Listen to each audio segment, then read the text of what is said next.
America அவர் போட்டு தள்ளினது தள்ளிட்டாங்க. ஆனால் America நினைச்சது நடக்குமா? 27 அமெரிக்காவோட தளங்கள் வந்து டைரக்டாக தாக்கிட்டாங்க. 350 400 வீரர்கள் இறந்து போயிருக்காங்க, அமெரிக்க வீரர்கள். அடி பார்த்தா பயங்கரமாக இருக்கு. அந்த இஸ்ரேலுக்காரன் வந்து குண்டு போட்டு தலைவரை கொல்றான். இவையே வந்து இங்கே யுஏஇலையும் கத்தார்லையும் இங்கேயும் போய் அடிச்சிட்டு இருக்காங்க. இது அடி, அவன் பேச அப்புறமா அடி. முதல்ல இந்நேரம் இஸ்ரேலை சல்லடை போட்டுக்க வேண்டாமா? அலி லாரிஜானி தலைமையேற்று அமெரிக்காவுக்கு எதிராக பண்ணிட்டு இருந்தாங்கன்னா சண்டை வந்து தொடரும். இல்லைன்னா ரேசா பவுலி மாதிரி ஆளை கொண்டு வந்து வச்சாங்கன்னா இனக்குழுக்களோட தீவிரவாதிகளோட அட்டகாசம் தொடரும். ரிஃப்ளெக்ட் வாய்ஸ் நேயர்களுக்கு வணக்கம். இன்றைய சிறப்பு நேர்காணலில் நாம் சந்திக்க இருக்கின்ற சிறப்பு விருந்தினர் அரசியல் சமூக திறனாய்வாளர் கசாலி அவர்களை வரவேற்று நிகழ்ச்சிக்குள் செல்வோம். சார் வணக்கம். வணக்கம் நசர். சார், ஈரான் அமெரிக்கா இந்த போர் குறித்து நம்ம தொடர்ந்து நம்ம சேனலில் நம்ம பேசியிருக்கிறோம். அதாவது ஈரான் வந்து ஆயுதத்தில் ரொம்ப பலமாக இருக்கிறாங்க, எதையுமே தடுக்கக்கூடிய நிலைகளில் இருக்கிறாங்க அப்படின்றதெல்லாம் நம்மளே பேசியிருக்கோம். ஆமாம், நம்ம பேசுனதெல்லாம் மாற்றமாக நேற்று சுப்ரீம் லீடரே வந்து கொல்லப்பட்டிருக்கிறாரு. எப்படி புரிஞ்சுக்கிறது? இப்போ அங்களுடைய நிலைமை என்னவாக இருக்குது? அதாவது நம்ம வந்து தொடர்ந்து இப்போ நம்ம சேனலில் பேசியிருக்கோம், என்னோடய சேனலில் பேசியிருக்கேன். ஏன்னா அங்கே கிடைக்கிற டேட்டாவெல்லாம் எடுத்து பலவிதமான டேட்டாவை ஆராய்ச்சி பார்த்து பண்ணும்போது அப்போ ஈரான் வந்து தனித்தன்மையாக பயங்கர ஸ்ட்ராங்காக இருக்காங்க. மிசைல்ஸாக இருக்கட்டும், அது பலிஸ்டிக் மிசைலாக இருக்கட்டும், ஹைப்பர்சோனிக்காக இருக்கட்டும், அல்லது ட்ரோனாக இருக்கட்டும், எல்லாத்துலையும் இருக்காங்க. அப்படின்னா அது இல்லாமல் ஏர் டிஃபென்ஸ் சிஸ்டம் முன்னாடி வந்து ஃபெயிலியர் ஆச்சு. ஏன்னா அதில் உள்ளுக்குள்ளே வந்து பேட்டரி எல்லாம் பிரச்சனை பண்ணான்னு தெரிஞ்சது. ஆனால் அதெல்லாம் தாண்டி நேற்று காலையில் அசால்ட்டாக வந்தாங்க. இந்த மாதிரி F-35 நினைக்கிறேன், F-35 அண்டு ராப்டர் இதில் ஃபைட்டர் ஜெட்டில் வந்தாங்க. மிசைல்ஸை வந்து பட்டன்னு போட்டாங்க. போட்டு போயிட்டே இருக்காங்க. காலையில் 8:30 மணி அந்த டைம் போட்டு போயிட்டே இருந்தாங்க. அப்புறம் பார்த்தா இங்கே பிரச்சனை அங்கே பிரச்சனை, என்னாச்சு ஏதாச்சுன்னு சொல்லி வந்துகிட்டே இருந்துச்சு. 3 மணி நேரம் வந்து அமைதியாக இருந்தாங்க. இவங்க ஒன்றுமே பண்ணலை. ஈரான் வந்து ரிட்டாலியேட் பண்ணவே இல்லை. என்ன நடந்துட்டுருக்குன்னு தெரிஞ்ச ஆரம்பிச்சதுக்கப்புறம் திரும்ப ரிட்டாலியேஷன் ஆரம்பித்தா ஒரு பக்கம் வந்து டெல்லவீவ் நோக்கி போகுது, ஐஃபா இதெல்லாம் போகுது. இன்னொரு பக்கம் பார்த்தா பஹ்ரைன், கத்தார், யுஏஇ கொஞ்சம், சவுதியில் கொஞ்சம், அப்புறம் இந்த பக்கம் ஜோர்டான், அப்புறம் இதில் ஈராக்கு, இப்படின்னு அங்கே அடிச்சுட்டு தானே ஒரே நேரத்தில் பல இடங்களுக்கு சதறி போகுது. அதெல்லாம் ரெடியாக வச்சு தான் சொல்கிறாங்க. அது போக கிட்டத்தட்ட 1000 ஃபாஸ்ட்டு போட்டு சொன்னாங்க. அப்புறம் உள்ளுக்குள்ளே கடலுக்குள்ளே இருந்து அடிக்கிறதுக்கே இதெல்லாம் சொன்னாங்க. என்ன சொல்கிறதுனா, கடைசியில் அடுத்து லேட் ஆக ஒரு தகவல் வருது, கமேனி கொல்லப்பட்டான்னு வருது. இன்னொரு பார்த்தா இல்லை, அது தவறான தகவல் அப்படின்னு வந்துச்சு நேற்று நைட்டு. அப்புறம் லேட் ஆக என்னாச்சு, உறுதி செய்கிறாங்க கொல்லப்பட்ட கமேனி, அவரோட மருமகன், பேர குழந்தைகள் எல்லாம் கொல்லப்பட்டாங்க. அப்புறம் 7 ஐஆர்ஜிஸில் முக்கியமான கமாண்டர்கள் வந்து 7 பேர் கொல்லப்பட்டிருக்காங்க அப்படின்னு. ஸோ இதெல்லாம் வந்துன்னா நமக்கு இப்போ நம்ம வந்து எப்படின்னா போய் எங்கேயும் போய் பார்க்க போகிறதில்ல, முடியாது. ஆனால் அங்கேருந்து கிடைக்கிற தரவுகள், டேட்டாஸு, அப்புறம் நம்ம வந்து டைம்ஸ் ஆஃப் இஸ்ரேலை பார்க்குறோம், நியூயார்க் டைம்ஸை பார்க்குறோம், வால் ஸ்ட்ரீட் ஜேர்னலில் பார்க்குறோம், அப்புறம் இங்கே இருக்கிற ஐஆர்ஐபியில் அந்த நியூஸ் பார்க்குறோம், அல் ஜசீரா, எல்லாத்தையும் ஒரு ரவுண்டு பார்க்குறோமா. பார்க்கும்போது இது இப்படி இருக்கு அப்படின்னா அதை நம்ம வந்து கொடுக்குறோம். ஆனால் என்ன எடுத்தோன்னா புசுக்குன்னு போயிடுச்சு. அப்போ நம்ம கிடைச்ச தகவல் எல்லாம் பொய்யா, அல்லது இவங்க வந்து எல்லாம் இருந்துமே ஈரான் வந்து ரொம்ப வீக்கான நாடா? ஏன்னா ஈரான் வந்து ரொம்ப பெரிய பயங்கரமாக இருக்குது, அதுக்கு பின்னாடி சைனா இருக்குன்னாங்க. அப்போ சைனா வந்து சத்தத்தையே காணோம். ஒரே ஒரு இது மட்டும் இன்டர்வியூ மட்டும் கொடுத்துட்டு இது பண்ணுறது கண்டனத்துக்குரியது அப்படின்னு சைனாவோட வெளியுறவுத்துறையிலேருந்து கண்டனத்தை கொடுத்துட்டு அமைதியாயிட்டாங்க. ஆனால் இங்கே வந்து அடித்து நொறுக்கிட்டாங்க. அது 2 அடித்தோடு சரி. ஆனால் இவங்க பார்த்தா துபாயா அந்த அடி அடிச்சிருக்காங்க, டெல்லவீவ் வந்து நாசகடாக இருக்குது, அது மட்டும் தெரியுது. ஆனால் அந்த செய்தியை வந்து வெளிவிடவே மாட்டாங்க. அது போக இது என்னாச்சு, அங்கே வந்து கல்ஃப் ஆஃப் ஓமானில் அங்கே நிற்கக்கூடிய யூஎஸ்எஸ் ஆப்ரஹாம் லிங்கன், அங்கே வந்து மிசைல் வந்து போய் அடித்ததாக சொல்கிறாங்க. இவங்க வந்து திரும்ப தடுக்கிறதுக்கு எல்லாம் பண்ணியிருப்பாங்க, ஆனால் அடித்ததாக சொல்கிறாங்க. ஆனால் என்னாச்சு, ஒரு தகவல் இல்லை. ஆமாம், என்னென்னா நமக்கு வந்து இவன் ஜெயிக்கிறான் அவன் ஜெயிக்கிறதெல்லாம் ஒன்றும் இல்லை. நமக்கு ஒரு இந்தியனா நமக்கு என்ன வேணும், ஈரான் தோத்துட்டா அமெரிக்காவோட மொத்தத்துக்கு அமெரிக்காவோட அடிமை, அப்புறம் சைனாவும் கீழே இறங்கிடுவாங்க. இப்போ துமேனி கொல்லப்பட்டதுக்கு பிறகு இப்போ அங்கே இருக்கக்கூடிய நிலைமை என்னவாக இருக்குது? இந்த போர் முடிவுக்கான அதாவது அமெரிக்காவுடைய கை ஓங்குவது மூலமாக, அவருடைய நினைத்த அந்த அதிபரை கொலை செய்தது மூலமாக இந்த போர் முடிவுக்கு வருமா, ஆட்சி மாற்றது வழி வருமா, இல்லை இந்த போருங்கிறது இன்னும் உக்கிரமடைவதற்கான வாய்ப்புகள் இருக்கா? ரெண்டு பாசிபிள் இருக்குது. இப்போ ஏற்கனவே கமேனி அவர் உயிரோடு இருக்கும்போதே அடுத்த தலைவர் யாருன்னு சொல்லியிருந்தார். ஒன்று வந்து அவரோட மகன் வந்து முஸ்தபா கமேனியா, அல்லது அவர் வந்து வாரிசு வேண்டாம் அப்படிங்கிறதுக்காக அலி லாரிஜானி தான் வந்து முக்கியமாக வச்சுருந்தாங்க. இன்றைக்கி அலி லாரிஜானி தான் வந்து அந்த ஆஃபீஸ் வந்து இன்றைக்கி ஹேண்டில் பண்ணுறதா சொல்கிறாங்க. இன்றைக்கி அவர் இறந்த உடனேயே. ஓகே, அவர் உயிரோடு இருக்கும்போது இவர் தான் நிறைய பண்ணிட்டு இருந்தார். இப்போ இறந்தோன்னா அவர் கையில் எடுத்திருக்கதா. அதுக்கப்புறம் வந்து ஐஆர்ஜிசியில் வந்து அவங்க நிறைய கமாண்டர்ஸ் கொண்டோடனே இப்போ சீஃப் யாருன்னு சொல்லி இன்னொருத்தர் வந்து அனௌன்ஸ் பண்ணிட்டாங்க. இப்படி ஆனால் என்னென்னா, அமெரிக்கா அவர் போட்டு தள்ளிட்டாங்க. ஆனால் அமெரிக்கா நினச்சது நடக்குமா? ஒரு பக்கம் நடக்கலாம் 50%. அவர் வந்து ரேசா பஹ்லேவியை கூட்டு வந்து இது வந்து இங்கே வந்து ஒரு பொம்மை அரசாக வைக்க முடியுமா அப்படின்னா வைக்கிறதுக்கு வாய்ப்பும் இருக்குது. ஏன்னா இவங்க வந்து கீழே இறங்கியிருக்காங்க, அடிபட்டிருக்காங்க. அப்புறம் ஏகப்பட்ட மிசைல்ஸ் இருக்குது, 2000 மிசைல் இருக்குது. அப்புறம் இங்கேருந்து ரஷ்யாவிலேருந்து ஒரு 2000 மிசைல் வந்துச்சுன்னா சொன்னாங்க. அதெல்லாம் கதையா என்ன? ஆனால் நிறையா வந்து இறங்குச்சு, வீடியோலாம் வந்துச்சு. கரெக்டு. ஆனால் இறந்து என்னாச்சு அப்படி இருக்குல்ல. இப்போ இவர் வந்து அடிக்க வரும்போது அந்த SU-300 400லாம் ஏர் டிஃபென்ஸ் சிஸ்டம்னா என்னாச்சு அப்படின்னு நிறைய கேள்விக்குறி இருக்குது. இப்போ மெயினாக நான் பேசணும்னு நினைக்கிறது என்னென்னா, இப்போ நேற்று ஈரான் எங்கெங்கெங்கெல்லாம் தாக்குனாங்க, அதோட நிலைமை எங்கெங்கெல்லாம் தாக்கியிருக்காங்க? அவங்க தாக்குனது கிட்டத்தட்ட அவங்க கணக்குப்படி பார்த்தா 27 அமெரிக்காவோட தளங்கள், பெருசு சிறுசு ரொம்ப பெருசு எல்லாம் சேர்த்து. அதில் பெருசாக அடிபட்டிருக்கிறது எப்படின்னா, நம்பர் 1 வந்து அந்த 5th ஃப்ளீட்டுன்னு சொல்லக்கூடிய பஹ்ரைனோட நேவல் பேஸ் இருக்குல்ல, அது வந்து டைரெக்டாக தாக்கிட்டாங்க. 5 மிசைல் போனதில் 3 தடுத்துட்டாங்க, 2 வந்து தடுக்க முடியலை, 2 விழுந்து பயங்கரமாக வந்து விழுந்திருக்கு. அது வந்து வீடியோ வந்துச்சு. அதுக்கப்புறம் கத்தாரில் இருக்கிறது 20க்கு மேலே மிசைல் வந்து ஒரே டைமில் அனுப்பிச்சி விட்டு அதில் வந்து ஏதோ 1-2 விழுந்திருக்காங்க. கத்தார் இருக்கிறது ரொம்ப பெரிய ஏர்பேஸு. அப்புறம் இன்னொரு தகவல், அது வந்து கான்ஸ்பிரன்சியாக கூட இருக்கலாம், அது உறுதிப்படுத்தப்படாத தகவல். கிட்டத்தட்ட 350-400 வீரர்கள் இறந்து போயிருக்காங்க, அமெரிக்க வீரர்கள். எங்கே? எல்லா இடங்களும். இவங்க தளங்கள் எல்லாத்தையும் அடிச்சுப்பாங்கல்ல. அது போக டெல்லவீவ் அண்டு ஜெருசலம் ஆயிரக்கணக்கான யூதர்கள் இறந்து போயிருக்காங்க, ஆயிரக்கணக்கில். அங்கெல்லாம் அடி பார்த்தா பயங்கரமாக இருக்குங்க. ஆனால் ஒரே ஒரு பெண்மணி இறந்துட்டாங்கன்னு சொல்கிறாங்க. குறிப்பாக இப்போ இந்த விஷயத்தில் வந்து ஈரான் வந்து மற்ற இடங்களை காட்டிலும் அபுதாபி, துபாய் இந்த இடத்துல அதிகமான தாக்குதல் நடந்த மாதிரியான பார்க்க முடியுது. ஏன், அதாவது புர்ஜ் கலிஃபா பக்கத்தாப்புல கூட பண்ணியிருக்காங்க. துபாய் இந்த அளவுக்கு தாக்கப்படுவதற்கு என்ன காரணம்? ஆமாம், இது ஏற்கனவே துபாய் வந்து ஆக்சுவலாக இவ்வளோ பெருசாக தாக்கியிருக்கக்கூடாது. என்னென்னா, துபாய் அபுதாபி 2 இடையில அலைன் போகிற ரூட்டில் அமெரிக்காவோட ஏர்பேஸ் இருக்குது. அந்த ஏர்பேஸுக்கு நானே போயிருக்கேன். ஓகே, ஏர்பேஸ் இருக்குது. அந்த ஏர்பேஸ் அடிக்கிறதுக்கு வரும்போது இவங்க வந்து இடையில பிடிச்சி தாக்குறாங்கல்ல, அப்போ தாக்கும்போது ஆட்டோமேட்டிக்காக வந்து அதோட அடிப்பட்ட டெப்ரிஸ் கீழே விழுவுதுல்ல, அது வந்து புர்ஜ் கலீஃபா பக்கத்தில் விழுந்திருக்கு. புர்ஜ் அரப் பழைய அந்த போட்டை நிமித்தி வச்ச மாதிரி அந்த 7 ஸ்டார், உலகத்தில் ஒரு 7 ஸ்டார் ஹோட்டல், அந்த பக்கத்தில் அது மேலே விழுந்திருக்கு. அதுக்கப்புறம் ரொம்ப முக்கியமாக ஒரு ஷாஹித் ட்ரோனு அங்கே நோக்கி போன ட்ரோன் வந்து ரூட்டு மாறி இவங்க வந்து மாற்றும் போது ரூட்டு மாதிரி அந்த இது இருக்கு இல்லையா, நம்ம பாம் ஐலாண்டில் அங்கே விழுந்தது, விழுந்தது வீடியோலாம் வந்திருக்கு. விழுந்து அடி பயம் வெடிக்குது. அதில் ஒருத்தர் இறந்து போனதாக சொல்கிறாங்க.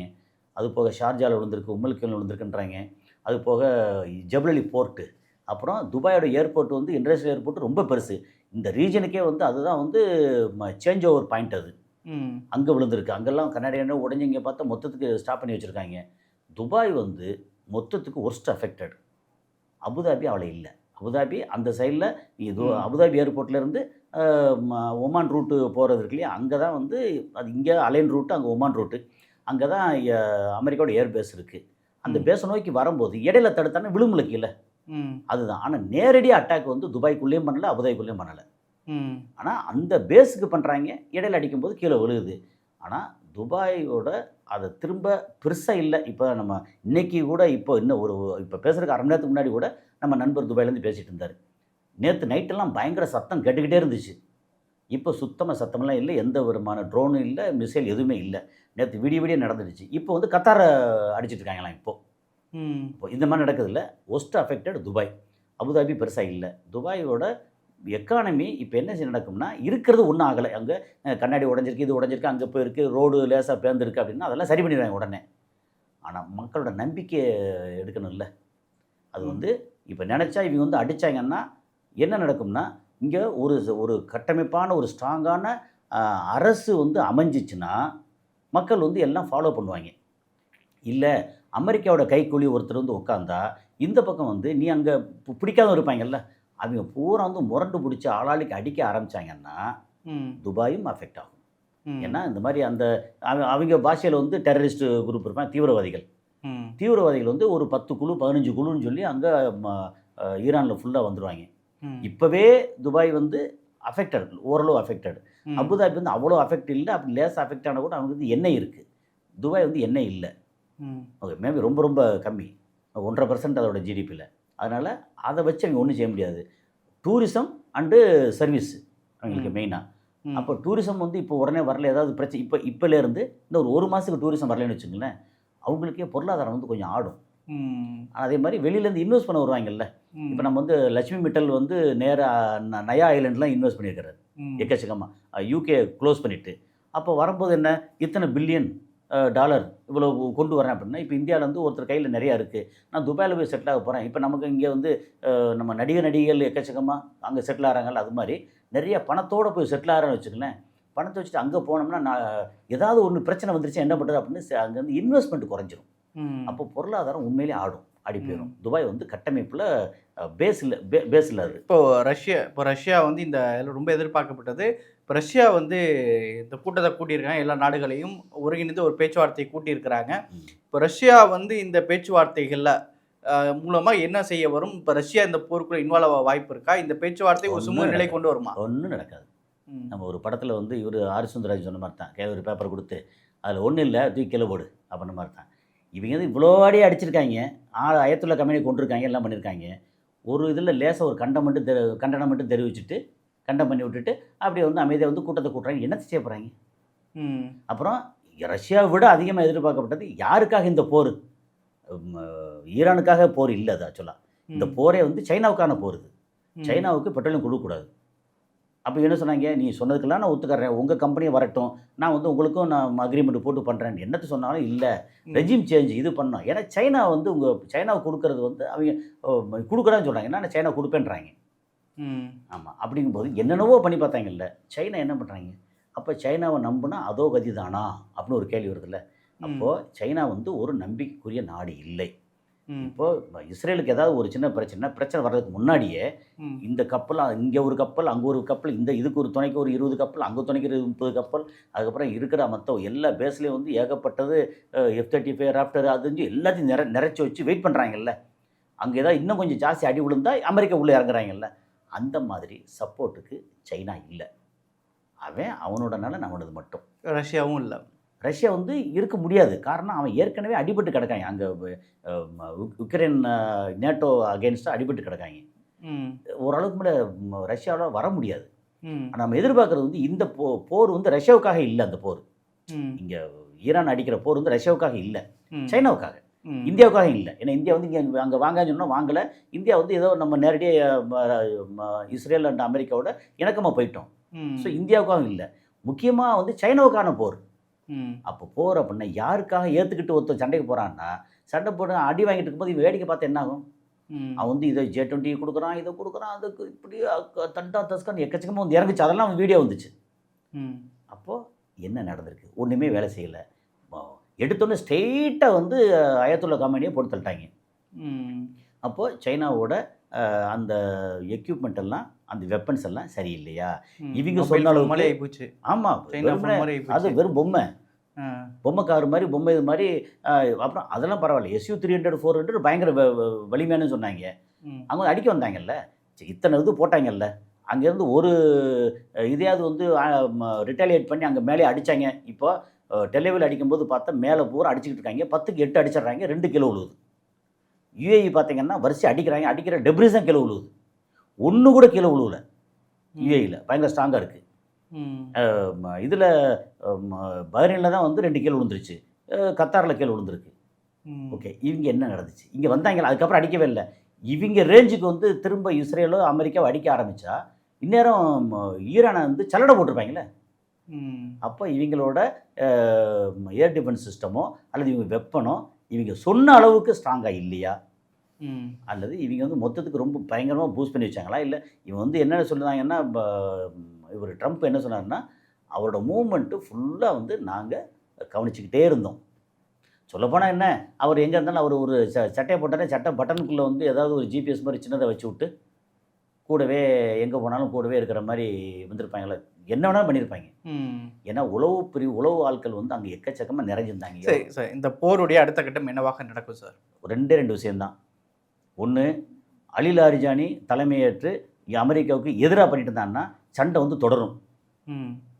இல்லைன்னா ரேசா பவுலி மாதிரி ஆளை கொண்டு வந்து வச்சாங்கன்னா இனக்குழுக்களோட தீவிரவாதிகளோட அட்டகாசம் தொடரும்.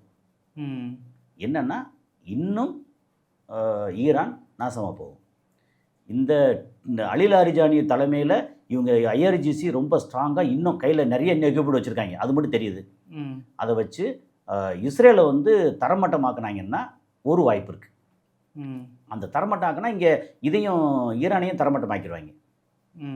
ஓகே, ஸோ நான் போனால் இப்போ என்ன அடிச்சிட்டே இல்லை, நான் ஒன்றை விட மாட்டேன்னு இஸ்ரேலை தரமட்டமாக்குனாங்கன்னா அதுக்கப்புறம் எந்திரிக்க முடியாது. ஆமாம், அப்போது ரெண்டு விதம். அது இல்லாமல் ஒன்றுமில்லை சரண்டர் அப்படின்னு சொல்லியாச்சுன்னா அமெரிக்காவோட ஆதிக்கத்தின் ஒரு ஈராக் மாதிரி ஒரு லீபியா அப்படி சரண்டர் ஆக வாய்ப்புகள் இருக்கா, இல்லைன்னா இதை விட பலமான எதிர்வினை ஆற்றுவதற்கு வாய்ப்புகள் இருக்கா? எனக்கு தெரிஞ்சு இருக்கிறதா தெரியல. எனக்கு தெரிஞ்சு என்னென்னா, இப்போ வந்து அவன் இஸ்ரேலுக்காரன் வந்து குண்டு போட்டு தலைவரை கொல்றான். இவையே வந்து இங்கே யுஏஇலையும் கத்தார்லையும் இங்கேயும் போய் அடிச்சிட்டு இருக்காங்க. இது அடி, அவன் பேச அப்புறமா அடி. முதல்ல இந்நேரம் இஸ்ரேலை சல்லடை போட்டுக்க வேணாமா? அப்போ இவங்க சரியில்லை. இது நம்மளுடைய பார்வையில். ஏன்னா இவ்வளோ தூரம் கணிச்சோம்ல, நிறைய பார்த்து வந்தோம்ல. இந்நேரம் இவங்க அடித்த இந்த இங்கே ஒரு 20, அங்கே ஒரு 30, இங்கே ஒரு 20 அப்படின்னு சொல்லி ஒரு 8 பேஸில் ப்ளஸ் 27 பேஸில் வந்து போட்டுக்கா சொல்கிறாங்க. அவன் மொத்தம் 700 குண்டு, 700, 500 தாண்டி 700, 1200 சொல்கிறாங்க ஒரு இது மிசைல். இவன் கையில் 20,000 ட்ரோன் இருந்துச்சுன்னாங்க. இதெல்லாம் எங்கே போச்சு? வேலை செய்யலையா? பேட்டரி இல்லையா? இது இல்லையா? வேலை செய்ய அது இந்நேரம் அடிச்சிருந்தாங்கன்னா இஸ்ரேலை வந்து இந்நேரம் சல்லடை போட்டுக்க வேணாமா?